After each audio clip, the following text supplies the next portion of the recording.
We have two of the top minds in opera in America, and I am so pleased to have them here and to introduce them to you. These are the co-founders of the Berkshire Opera Festival. We have Jonathon, who's the general director and the stage director.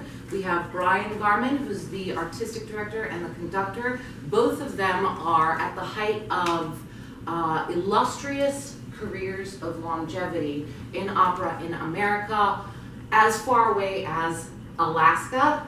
I was going to say continental United States and beyond, but I think Hawaii is the only non-continental state. And they are here today, and I want to ask them about their partnership and about what compelled them to undertake the production of the most complicated art there is. Hi. Have at it, man. There's a lot in that. There's a lot to unpack. Brian and I have known each other. He always goes a year less than I do. But Brian and I have known each other for 18 years. He was the first person I met. Do I say 17? Usually, yeah. So 7th grade as opposed to 6th grade. We met at Pittsburgh Opera. Brian was principal conductor at the time, and I was an intern. And we had a lot in common in terms of our belief in opera and what we thought about it, and singers, artists, productions. And we always said to each other, you know, we should really work together. So in 2000, we stayed in touch, and we actually never worked together on it. That's not true. We did work together on a couple of productions in Seattle. Yeah, a little bit in Seattle. In 2014, the Berkshire Opera Company had been defunct for about 8 years or so, and I have family in the Berkshires. I grew up there in the summers. It was a very special place to me. It is one of the most culturally rich places in the country, if not the world. And I personally felt there was a big void there. And I said to Brian, I think this is our chance to do what we've always talked about. And I said, what do you think? And he said, yeah. It was almost that easy. Yeah, well. Oh, sure, it was easy. Just in terms of deciding that we were actually going to. The idea was easy. Yeah, the idea was easy. We gave ourselves. We sat down. Brian had budgets from a Verdi festival that he had been talking about. So we had a basis of numbers to put together. We gave ourselves 2 years. We said 2016 August. We will open our first show in the Berkshires, and damn it, we did. We did, and it was a 2-year process of fundraising. For me and Brian, casting and deciding what opera to do, and artistically creating something is the fun and easy part. So fundraising, putting together an orchestra, putting together a chorus, that's the difficult part. The actual logistics of everything, putting together a team of colleagues and co-workers, and a board of directors, and then having someone like Curtis come to us and say, oh, by the way, what about a group that supports you in what you're doing? And so then putting this group together also is a monumental task, and with every day the company actually is growing, and so that just means more responsibilities, more employees, and more day-to-day activities for us. And Brian and I, since it's a summer festival, Brian and I both have other full-time. Brian is a full-time coach and conductor, and I'm a full-time stage director, so there are other things that take up our time in addition to running Berkshire Opera Festival. So that's how the company came about. We met in Pittsburgh 18 years ago, and so we've known each other a long time, which is actually very helpful in terms of being frank with each other about, well, what do you think about this singer, or what production do you want to do? There's no BS between the two of us. It's that person is great or that person isn't, and we don't have to pretend about anything, which is very helpful.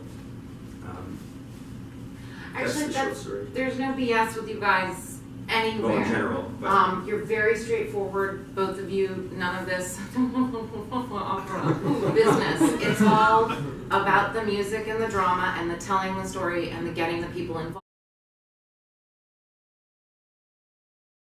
So the main stage of this season is Ariadne auf Naxos. In the same way that Brian and Jonathon came together and said, let's create an opera company. A composer and a librettist in days of yore came together and said, let's create something out of nothing. Let's make an opera. Let's tell a story. Let's create a musical landscape that will transport people. Brian reminded me not just this once, but 6 times. And I was hoping you could tell us a little bit about these two guys and their partnership and how Ariadne auf Naxos came into being. Sure. Well, we're talking about Strauss, who was the composer of Ariadne auf Naxos, and Hugo von Hofmannsthal, who wrote the libretto, which is to say the text of Ariadne auf Naxos. And theirs was one of the great artistic partnerships in opera. They were contemporaries, roughly. I think Strauss was maybe 9 or 10 years older, but essentially contemporaries.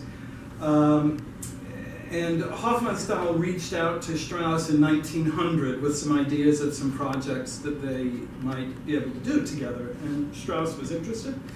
And what happened is that they ended up collaborating on 6 different operas together, which 6 consecutive operas, in fact, up until Hofmannsthal died.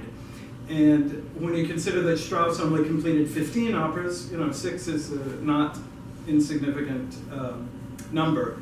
And they ended up being great friends. They quarreled frequently. Their personalities were very different. Strauss was a practical guy and sort of a very theatrical kind of personality, and Hofmannsthal was a bookish, let's say, and very sort of cerebral. But they ended up... Say that with pride. He was bookish. He was and bookish cerebral. and cerebral. But they ended up doing some really great things together, including Rosenkavalier, which might be the greatest libretto of all. So. And Strauss and Ariadne auf Naxos. Which was the second opera that they collaborated on together. Electra was the first. And Rosenkavalier, where was that in the lineup? Well, Rosenkavalier actually did end up being second, because what we're doing with Ariadne is we're doing the version that premiered in 1916. So technically Rosenkavalier was second. What happened with the first version of Ariadne auf Naxos as we now know it? Well, the part of the first version is that the idea of Ariadne is that it was conceived as, as just one act of about 50 minutes or so. It was the intention was that it was going to be performed at the same time as part of the same evening with a play by Molière, and that ended up and that was in fact the premiere of the one-act version came in 1912, and then 4 years later, 1916, Strauss revised it, and he wrote a 25-minute prologue that sets up the action that's going to come. What occurs in the prologue? What occurs in the basic premise of the show is that it's a very wealthy man who is having, in the original story, he's having a party in his house. We are this summer setting it in a theater because we're in a theater, so we're going to use the surroundings and the resources that are there. So in our production, a very wealthy man has rented a theater for an evening of entertainment, and he's commissioned 2 things to happen that evening. He's commissioned sort of burlesque comedy, which is, you'll recognize some of the characters from Commedia dell'arte, except here under different names, but the Harlequin character and the Colombina character and the Pierrot character. So that is going to happen, and he's also commissioned a newly composed opera seria, which is a very old-fashioned kind of way of writing tragic opera. And the order of events is supposed to be, the opera is going to be performed, then the comedy is going to be performed, and then everybody's going to go into the garden, there's going to be fireworks. So what happens is that the butler, the producer of the show in our production, the prologue takes place backstage. So you see everybody's getting into costume and sort of fighting with each other. The opera singers can't believe that they have to share the same rooms with these sort of vulgar comedians. And the comedians are like, whatever, we don't care, but okay. So then the producer comes on and says, the dinner is running late, so one thing has to be canceled, whether it's the opera or the comedy. Well, of course, they can't agree on what that is, so the word comes down that both of the two entertainments have to be performed at the same time, so that they can get to fireworks sooner. So there is a great deal of consternation about this, as you might imagine. And what happens is that Zerbinetta, who is the leading lady of the comedy group, ends up seducing the young composer who wrote the opera into thinking that this is a good idea. So that's when the curtain comes down. That's the end of the prologue. After the prologue, we take an intermission, and the opera proper starts. And how does it work out between the Commedia troupe and the opera seria folk? Well, actually, the opera seria is, the composer has called it Ariadne auf Naxos, which means Ariadne on the island of Naxos. And Naxos is an actual place, it's an actual island. It's in the Cyclades Islands in the Aegean in the southeast of Greece. I don't know a great deal, I've not been there myself, I don't know a great deal about the geography of it, but it features prominently in a lot of mythology, in fact, and Naxos is supposed to be the place where Zeus was raised as a child. But that's neither here nor there. The plot of the opera seria is thin, and it's intentionally thin and sort of silly, frankly. Ariadne is on Naxos, she's in a cave, she is lamenting the fact that she's lost her lover Theseus. She thinks, well, I have nothing to do now except die because Theseus is gone, and then a ship comes into the harbor. She thinks it's Theseus. It ends up being the god Bacchus, who convinces her to spend eternity with him among the stars, and that is that. So that is interspersed with then these comedy bits, which are basically led by Zerbinetta, the leading lady, saying to Ariadne, you know, cheer up, lady. I mean, what you do when you lose a lover is you're going to do it. So, and that in fact is what happened. Yeah, there's a moment where she takes her shoe off and passes it amongst her male companions. She's a very different world from... Zerbinetta is a very different world, and she shows Ariadne another way of looking at things. What's great about it is that you talked earlier about there being something for everybody, and what Strauss does in this piece is that he's poking fun at everybody. I mean, he's poking fun at composers and their inflexibility, and they don't take themselves so seriously. He's poking fun at opera singers and their perceived sort of snobbery. He's making fun of opera itself. But in doing all of that, he created one of the great operas. He gives the opera singers some of the most beautiful music they could ever sing. It's astonishing, some of this music. That's one of the great things about the piece, is that it manages to be both funny, and it is, you know, a comic opera that has moments that are genuinely funny. Comedy, the Commedia troupe actually does Commedia.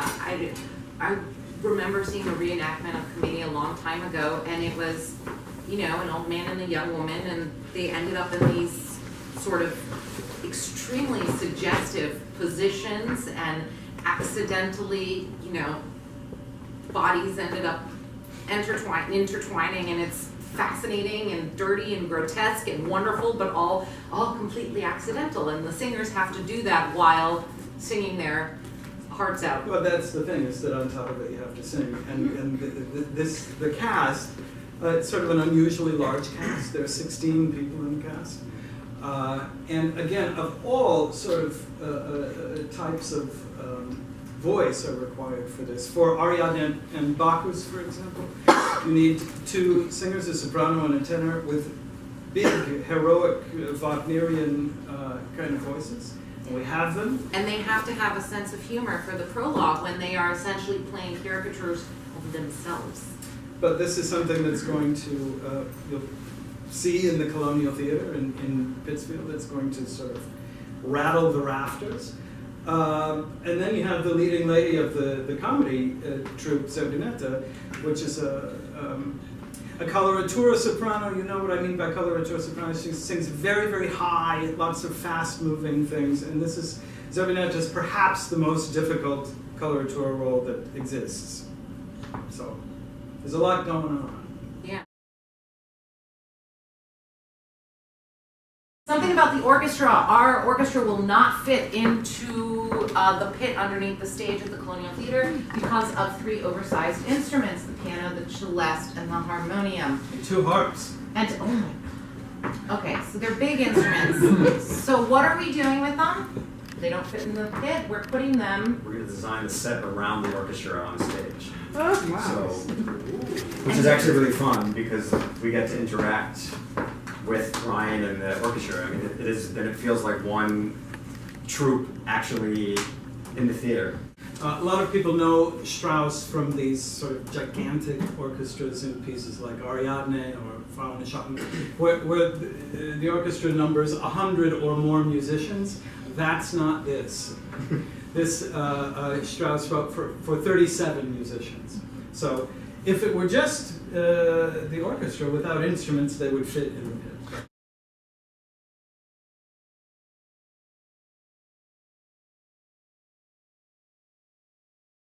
I wanted to ask you guys, being the experts and knowing better than anybody else, what it is that might initially draw a person into this opera. What are the many things of this particular opera that